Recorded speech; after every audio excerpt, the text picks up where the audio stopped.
Okay, today we're talking about the story of a test pilot who had to balance a career with caregiving for an elderly parent. He's wrapped it all up in a book. It's called Final Approach. His name is Dr. Jonathan Knaul, and I'll tell you more about him in a second, so stay tuned. Welcome to the Smart Business Revolution podcast, where we feature top entrepreneurs, business leaders, and thought leaders and ask them how they built key relationships to get where they are today. Now, let's get started with the show. All right, welcome everyone. John Corcoran here. I'm the host of this show, and you know, if you've listened before, every week we've got authors, we've got smart CEOs, we've got founders, we've got entrepreneurs on this show. And if you look back at the archives, we've had Netflix and Grubhub and Redfin, Gusto, Kinko's, lots of great episodes. So check those out in the archives. And before we get into this episode is brought to you by Rise25, our company where we help businesses to give to and connect to their dream relationships and partnerships. How do we do that? We do that by helping companies to run their podcasts. We're the easy button for any company to launch and run a podcast. If you want to learn more about us, you can go to rise25.com. And I'm going to dive into it because today I get to interview someone who's got a fascinating background, especially with my background. My grandfather, I've talked about him on this podcast before. Super grateful to him. John the First, he was a B-17 pilot in World War II, did 35 missions, primarily over Nazi Germany at the time. And so super grateful to him, or else I wouldn't be here today. But our guest here today first comes courtesy of Julie Brode from booklaunchers.com. If you ever want to launch a book, go check them out. But Dr. Jonathan Knaul, he's a retired test pilot instructor with the Canadian Armed Forces, a flight test expert across more than 60 plus different aircraft types. He said he's not even sure how many different aircraft types he's flown. That's how many he's done. And he's got this book that shares his story, not just about being a test pilot, but also about taking care of his parents, both the passing of his father and also his mother. And so shares his story and blends both of those stories as well. And now he is a test flight instructor actually in Mojave, California, which is fascinating. But Jonathan, let's start first with your father was actually a Holocaust survivor, and your mother also survived the bombing of London. Crazy stories right there. First, let's start with your father. Where was he during the Holocaust? Where had he been living? Tell us that story. Well, first of all, thank you for that wonderful, very kind introduction. Thank you very much, John. And it's a real pleasure to be on your show and privilege. So, my father, Sigmund Knaul, he was affectionately called Ziggy, sorry. He was born in Poland in 1924. It might have been 23. There's some controversy about that, but that we're digging up. Not controversy, but inaccuracy. Jewish family. Both my parents were Jewish, and so 1939 came around, and he was 15. He had a large family. He had 5 brothers and his parents. And by January of 1940, they were all deported. And so he was quite young, and he was in a number of labor camps. He ended up in Auschwitz.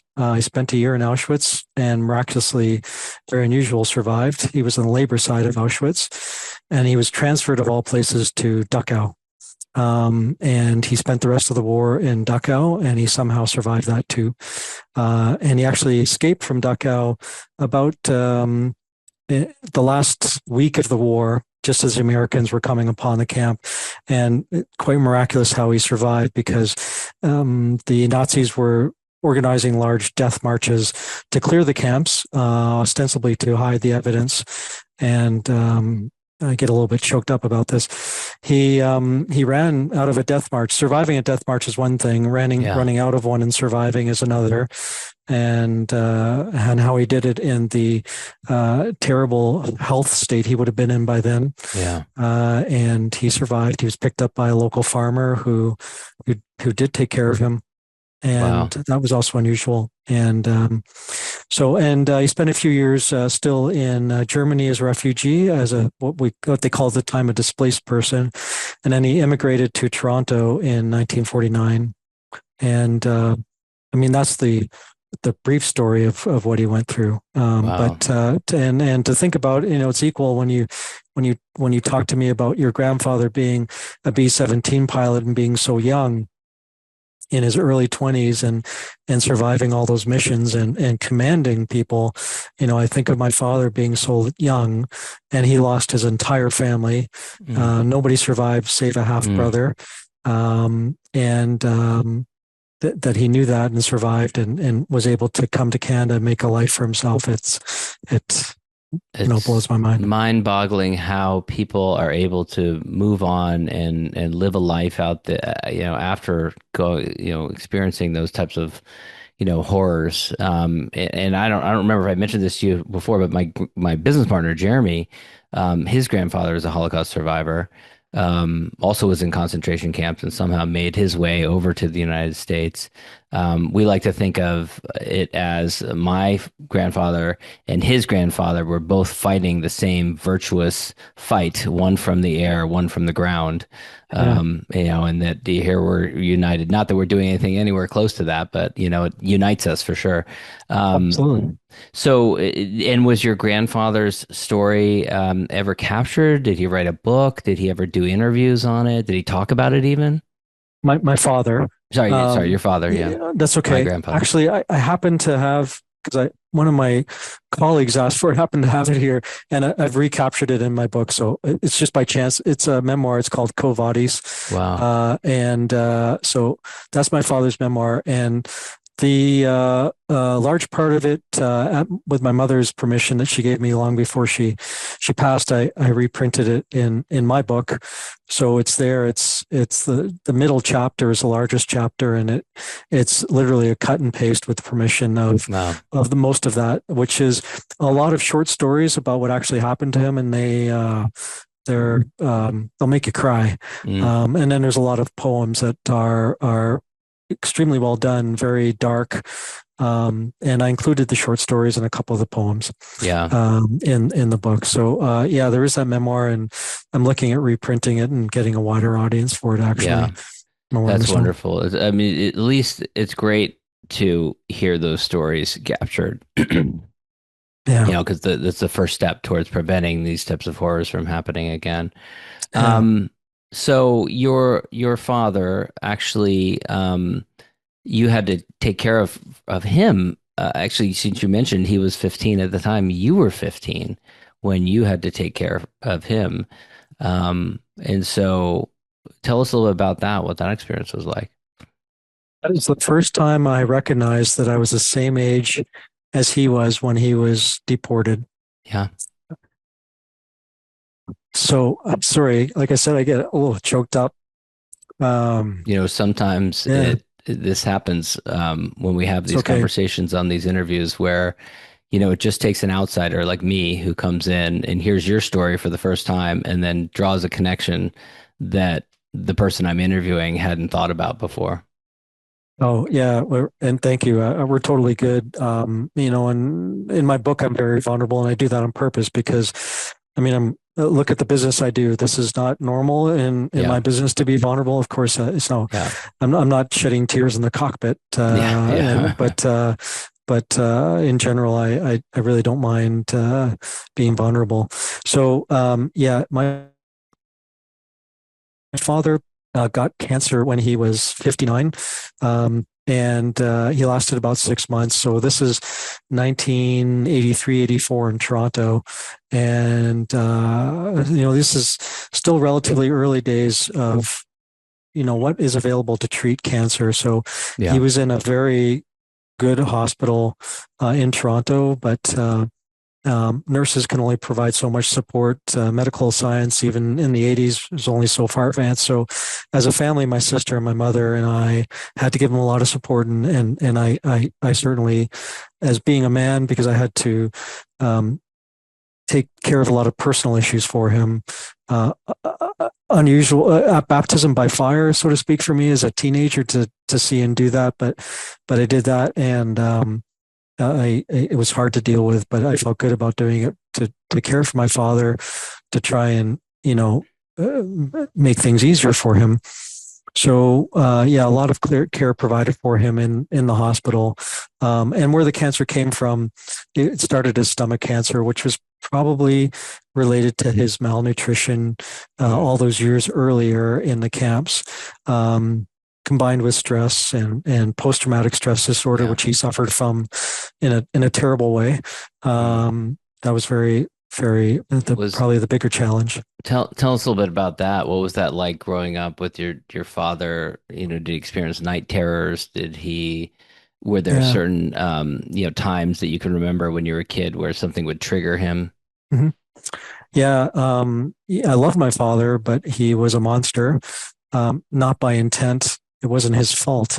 He suffered a terrible disease and back in the 80s, we certainly did not recognize still what PTSD really was and how to best treat it. We're far more advanced now. And I say that with a certain amount of knowledge, given my background in the military. I have a number of friends with PTSD. I served in combat. I've had subordinates and colleagues with PTSD who have PTSD. I haven't suffered it myself. Luckily, it's very individualistic, but I certainly understand it.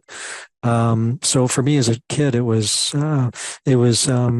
not by his intent, but it was abusive. He was a monster. And again, I'm quite happy to be vulnerable about that. He did his best. He just didn't know. Yeah. So, he suffered terrible nightmares, night sweats.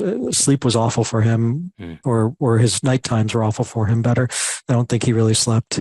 Yeah, he was triggered by certain things, light, sounds, and terrible bursts of anger. But I honestly, I still have certainly some very challenging memories about that, to say the least. But I can look upon that in a much broader scope now and understand it, and I'm really quite happy to talk about it. It's interesting that I want to get to how you get into the profession that you are end up in. But I also see parallels between the two. As a test pilot, you have to keep your wits about you. You have to keep cool, calm. You have to be measured. You have to, make smart decisions under pressure. All things that you had to do in order to survive that childhood. Is that perhaps something that drew you towards the profession, or maybe perhaps allowed you to succeed in this profession?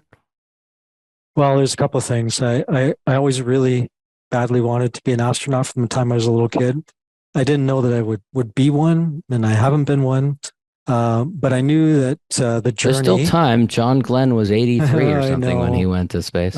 You never know. It's true. What's his name? Not Spock. Captain Kirk went to space, right? So he did. William Shatner. Yeah. William Shatner. And a guy named Don Petit, 70, just came back from the space station I think it's a couple of months ago now.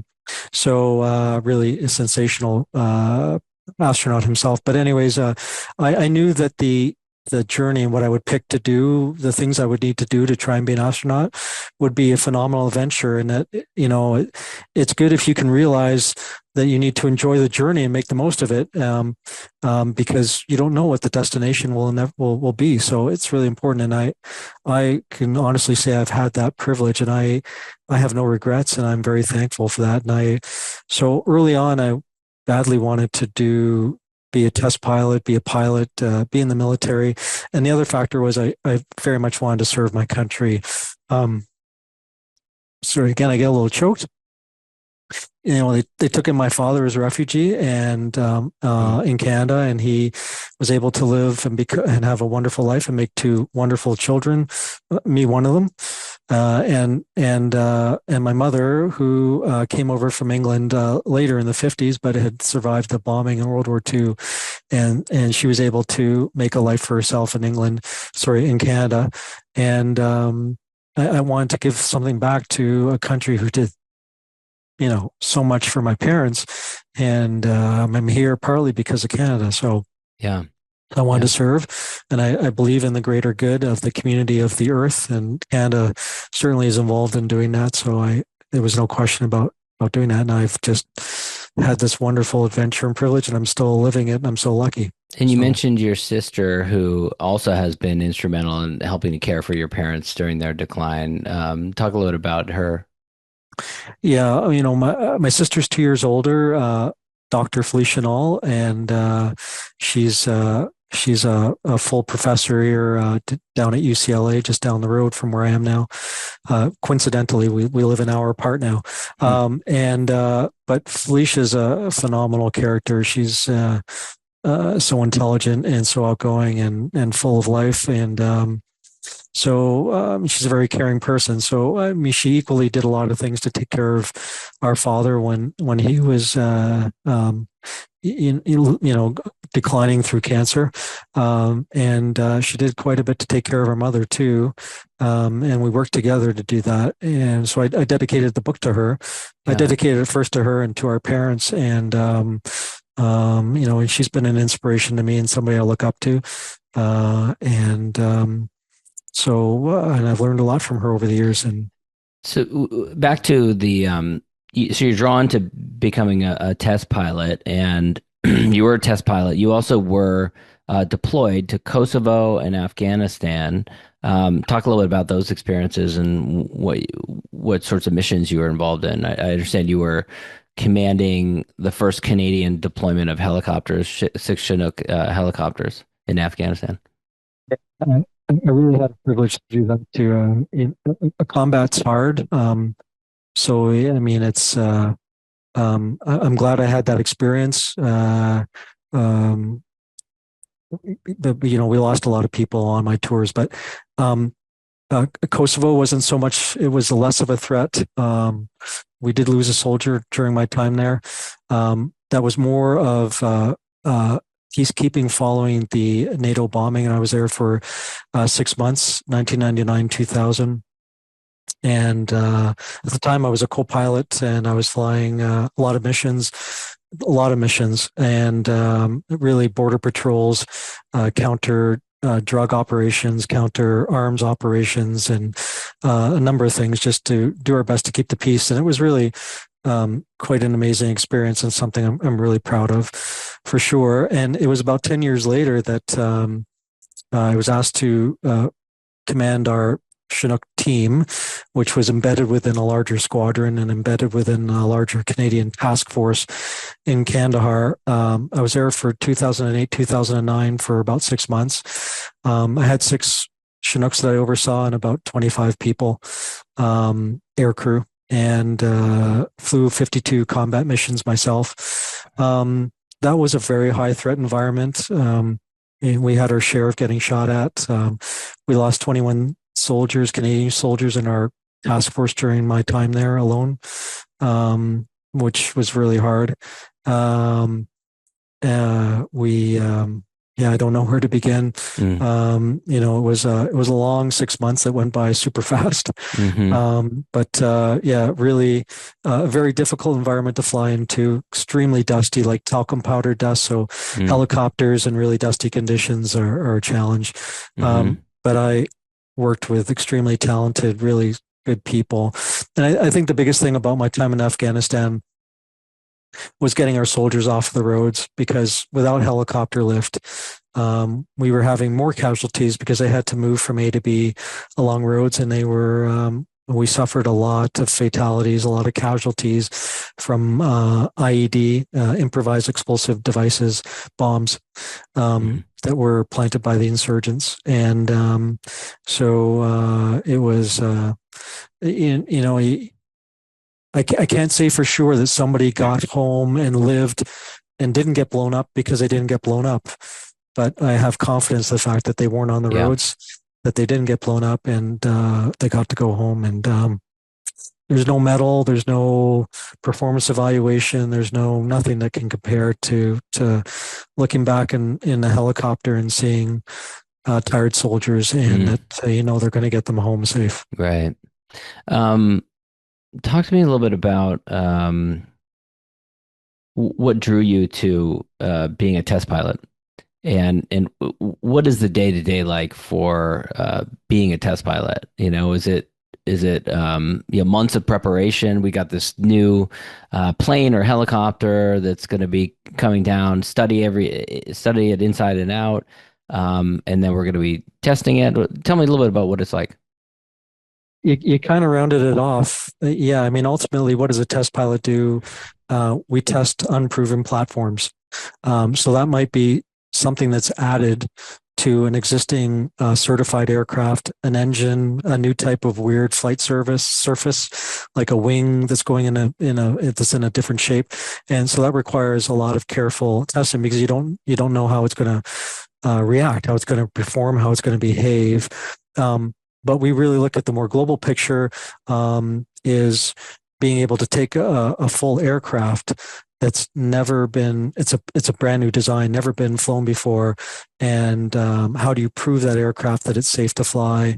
And more importantly, not only that it can be safe to fly, but that it can do its mission, whether it's some sort of a military aircraft that has a mission to take soldiers off the roads or to do an attack mission, or it's an airline aircraft that's purpose is to safely transport passengers.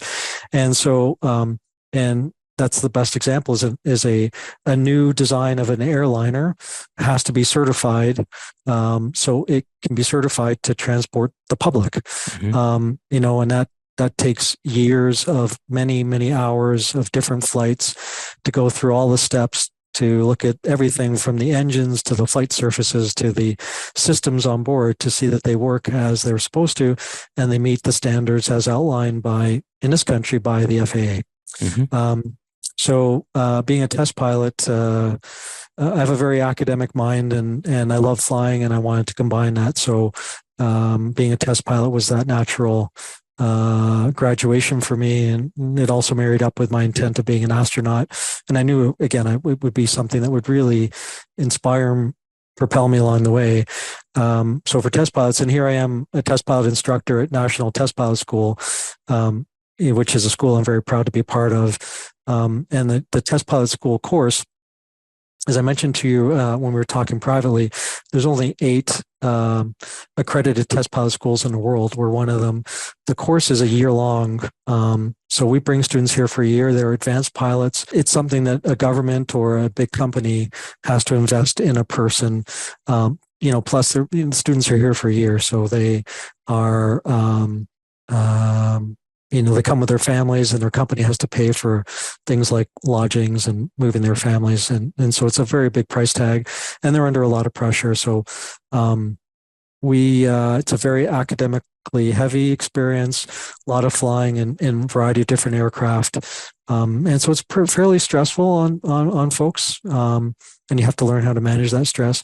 And then being a test pilot, what we do here at the school emulates your very question or answers your question about test pilot life. You're very busy doing a lot of on the ground engineering work to prepare for all the testing that you have to do.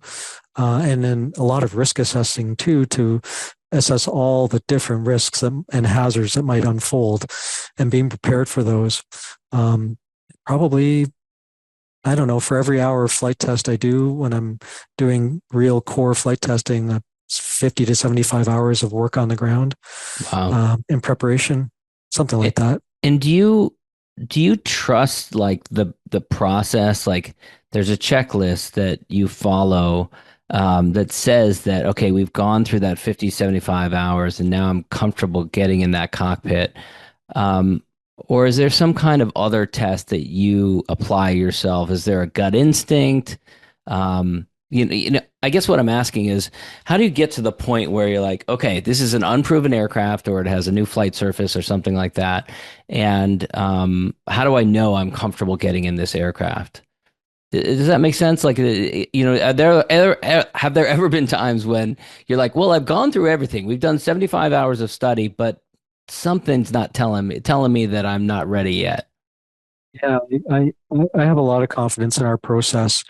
Again, I work with very talented, gifted people. I have throughout my career.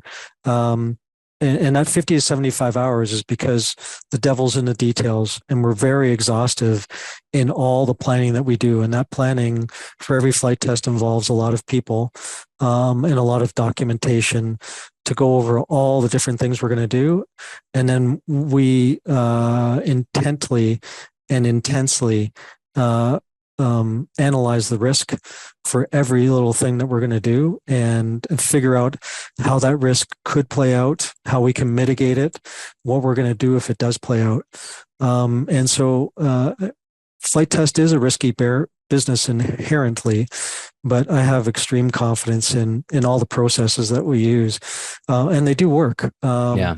And then absolutely, you add in a bit of gut instinct. I mean, there is, oftentimes the things that catch you are the things you never planned for. We can sit in a room with a lot of people and spend a lot of time thinking of brainstorming, thinking of everything. And then, once in a while you get surprised by something that you never thought would occur. You just couldn't imagine it. Right. Apollo 13 and the explosion they had in space on the way to the moon, which has been the makings of a couple of movies. Really, they just never imagined that would happen. But it's that discipline and all that other preparation you do that allows you to deal with those things when they do happen. I was going to mention actually Apollo 11 because I was talking to my kids about it recently, and I think a lot of the Apollo and Mercury astronauts were test pilots. I know Neil Armstrong was, and I don't know if everyone remembers this, but fascinating aspect of the original moon landing is that he had to take over in the last, I think, 30 seconds or minute or so. They're just above the surface of the moon. Yeah. And he takes over and takes manual control and puts it down on the ground. And it was just so much tension in that moment.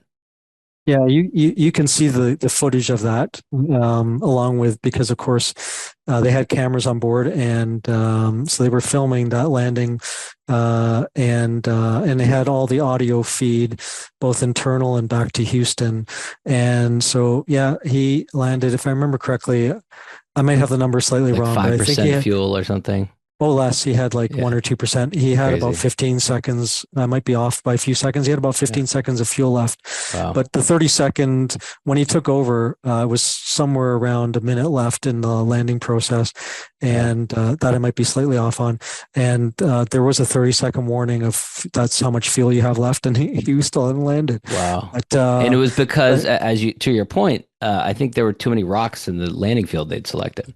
Yeah, the rocks in the landing field that the automated system was taking them to were the size of cars. Yeah. And they were not going to be able to safely land there. And he had great support from his first officer, second pilot, co-pilot, the lunar module pilot, as he was called, Buzz Aldrin, who gave him tremendous support to help do his role. Call out the things he was supposed to call, and see the things he was supposed to see, and alert Neil. So I would say it was Neil certainly did an amazing job, but also a shared effort. And it's amazing what was done, because they all that planning and so close to it really could have gone very badly, but he was very competent. He was very skilled. They had done all kinds of preparation. He was ready for it. He took over at that right time, and they made it. And here we are going back to the moon again. I know, Artemis. It's so exciting. So exciting. Yeah. I can't wait for that to happen. Yeah. Let's pivot to talking about caring for your mother. So you had actually just moved to Mojave in 2020. So during COVID, and you're going to be a test flight instructor there, and your mother develops dementia, and you have to go home and take care of her.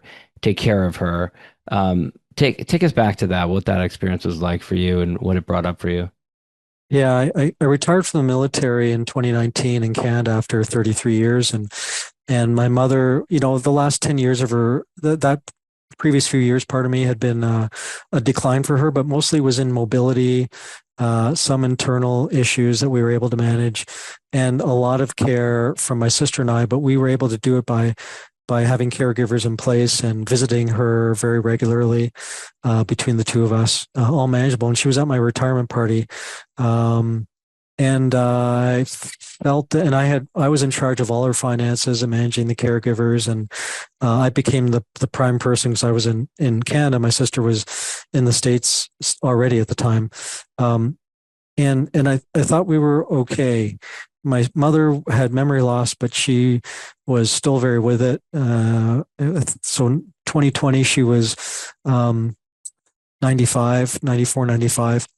And she said, you got to go and do what you got to do. And I felt that my sister did too, that me being down in California, my sister in Florida, we could continue with caregivers in place in Toronto, regular visits every 3 weeks or so, manage this. So off I went and moved to California, came to National Test Pilot School. But after a few months, my mother had developed dementia. COVID was well into play. There were problems with the caregivers. I didn't know if they were going to show up on any given day. I didn't know if somebody was going to get COVID, and the ship was sinking. We were trying to put plugs in the holes, gum over here, tape over there, and it became very apparent that and my sister has her own family. I'm single, was single at the time, and so I said, and my employer here, National Test Pilot School, was very understanding, which was hard for them because they needed me. I said, I can't stay. I got to go home. So I sold everything and rushed home and moved in with my mom and took care of her. And things got very challenging. It wasn't long after I got there that, I had 5 caregivers to cover off the 24/7 period, and 3 of them just up and left with no notice. They couldn't take it. My mother's Because of dementia. COVID or because she was difficult to care for, or She's difficult to care for. yeah. She was becoming combative, and it was very hard. They just couldn't deal with it. And what is often the case with caregivers that you hire, personal support workers, they themselves live in multi-generational homes, and they're taking care of loved ones. So you can imagine the amount of stress and exhaustion on them to go and do a job like this 8 to 12 hours a day, taking care of somebody else, and then they've got to go home and take care of their loved one. And the pay, I paid my caregivers well, but still in the industry, the pay is not that great. Yeah. So it was hard on them, and they up and left. I was left with 2 who could only do part of the week. So then I was taking care of my mother 24/7 for 3 to 4 days out of the week, with no support, which was when you've got somebody who's got dementia, and it's really challenging. Now I'm taking care of my mother, which was something I never expected to do, taking care of, very private needs. Right. But I was able to do it with her, for her, with dignity, and that's very important, and maintain my own dignity too. And that was a real challenge. And I really had to work at my own mental fitness. I'll say, I like to use the term fitness to do that. It was hard. And I thought my career and job were over. I couldn't work. I had to take care of her, and I just thought, you can easily feel depressed, and I was scared. But it got to a point where I realized that I could not reliably take care of my mother anymore. It got so bad that, and if anything happened to me, she was hooped. I did experience some caregiver burnout. As I mentioned earlier, I've never experienced PTSD, but it's on the same spectrum. I understood it, and when I experienced the symptoms, I'm like, this is not good. And my mother's needs had grown to a point that I couldn't address. So we were able to afford it. We found a very, very good dementia care facility for her that was nearby, and I moved her in, which is another separate story. It was very hard for me to do, to move her out of her home unwillingly. And but I was still her prime caregiver. Do you think that because of your background and training and your academic background and your rigors to following a process, that it made it easier for you to to follow that process, to recognize in yourself that you were experiencing caregiver burnout, that it was on the range of PTSD, that you needed to make a decision about yourself. It wasn't a subordinate saying, you out of the pilot seat, you can't do this right now because you're experiencing too much burnout. It was in yourself. Did that make it any easier, or was it extremely difficult to make that decision? I certainly think that my training and everything I've experienced in the military helped me to deal with my mother's care and compartmentalize. I think that early on, having to deal with caring for my father built a certain strength in me that, like the first time I had to clean him up after an accident that happened. To be straight, literally at 15, I came to the realization that, excuse my vulgarity, it's just shit. And somehow I just happened to say, it's just shit. You can work with this. And that was a big moment for me. And I mean, it's just shit in a literal sense, having to deal with that type of situation for my father. And I will help him and be dignified for him and me, and I will clean him up. And so I built a certain strength that way. And I also, maybe my parents helped me to realize that there's times to be compartmentalized and put the face on. There's other times when it's just right to recognize your emotions, embrace them, recognize them, know what they are, and be vulnerable. And I'm okay with that. And that really helped me out a lot. So when I was experiencing those symptoms, I realized that I needed to see a doctor and talk to them and say, this is what's going on. And this was a physician, not a mental health professional, my family physician. And she's like, you've got classic symptoms of caregiver burnout. And I'm like, that's what I thought. I mean, and it was really hard to deal with.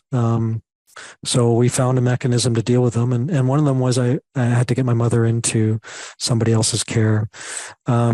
So, maybe my training and everything I'd gone through helped me find that maturity to say, I've got, I'm not well enough to care for this person anymore.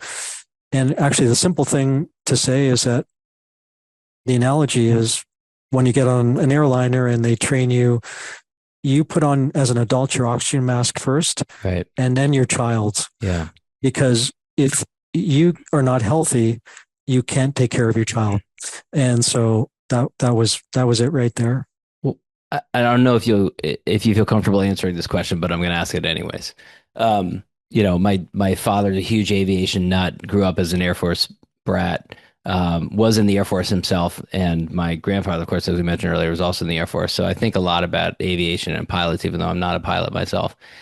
And there's talk in the industry that pilots going through, especially professional pilots, going through any kind of depression can't deal with it properly. And that forces them to deal with it in other ways, like drinking off duty. And that's a real problem in the profession. What are your thoughts on that? Is it as a profession too risky for pilots to come clean and say, I'm feeling burnout or I'm feeling depressed, because they know there could be repercussions for them that could jeopardize their career? Yeah, that is a tough one, in both Canada and the US. If you need to see a mental health professional, you need to you have to declare it. And it's tough. I think that the FAA in particular, and now I'm down here in America, has matured and is making progress. There are recognized peer support groups that are coming to fruition.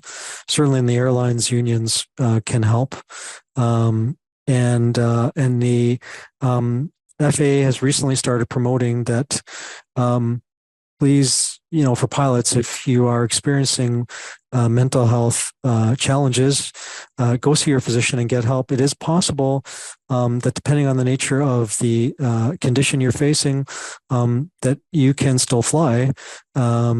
depending on what type of treatment is required. Yeah. So that has progressed.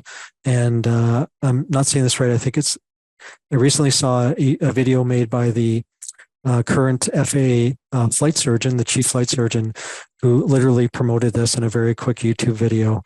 Her name escapes me for the moment. Anyway, she did a very nice short video that explained about this, and I was really glad to see it. So there are mechanisms there, and truthfully, I mean, if a pilot is experiencing a serious mental health issue, they've got to be able to come forward, because public safety is in mind. So Right. We have to do that. But thank you for that. I want to ask you about the book. So you decide to write the book, Final Approach. It's been endorsed by Chris Hadfield, the acclaimed NASA astronaut, and others. What inspired you? It sounds like it was a painful experience going through this. What inspired you to one, write about this topic, and also to kind of blend your different stories together? Yeah. And thank you for mentioning that too. I mean, Chris is a good friend, and with all and an amazing individual. So with all due respect to him, I have to say yes, NASA astronaut, but probably he'd say first Canadian astronaut. So Sorry. That's okay. Is he both then? Not completely familiar with his career history. Oh, that's okay. No, Chris is Canadian, and he was chosen as a Canadian Space Agency astronaut. Got it. And then was at NASA as a Canadian astronaut for many years. Okay. And then he's I would say retired back in Canada, but he's not really retired. He's still very active in all the things that he does. And we were talking about what inspired writing the book and combining the stories of your aviation background, test pilot background, and also the story of caring for your parents. Yeah, I felt I had a unique and interesting story. First and foremost, I really wanted to give back to community. When you get thrust into caregiving, it's very hard. And I wanted to be able to provide a guide that was also interesting to people, so that they would have something that wasn't just a boring book that said, these are steps you do in caregiving. I wanted to make it interesting. And so I had a platform to use the vehicle of me as a test pilot, very interesting life career I'm very proud of. My father being a Holocaust survivor, and my mother, who survived World War II bombings in London for 5 years, was the breadwinner of her family, and even volunteered at Dunkirk in the evacuation at age 16. So and so I had those vehicles to be able to introduce caregiving and talk about it, and I felt compelled to do it. I wanted to tell these interesting stories, and to be honest, maybe as well, it's a love letter to my parents. I miss them. They did so much for me, and I needed to do a tribute to them. But first and foremost, it's a caregiver guide, and caregiving is individualistic, and to really give good care, you need to know the person. And so, me being able to tell the stories of who my parents were and intermixing with what they had to go through towards the end of their lives, and how my sister and I cared for them, I think makes it compelling, interesting, and heartwarming for a reader who's stuck caregiving, or audio. I did it in audio as well too, so I narrated it. So it's out there in all forms, ebook, audio, and that's right, and paper. Final Approach is the name of the book. Where can people get it, Jonathan? Everywhere. Amazon, Barnes and Nobles, Chapters Indigo in Canada, Audible, all the big ones. And my website too, which is very simply one word, finalapproachbook.com. And Perfect. It's easily gotten there too. Great. We'll link to it in the show notes. Jonathan, thank you so much for your time. Thank you for sharing your story. Thank you. It's been a pleasure and a privilege. Thank you very much, John. Thanks for listening to the Smart Business Revolution podcast. We'll see you again next time, and be sure to click subscribe to get future episodes.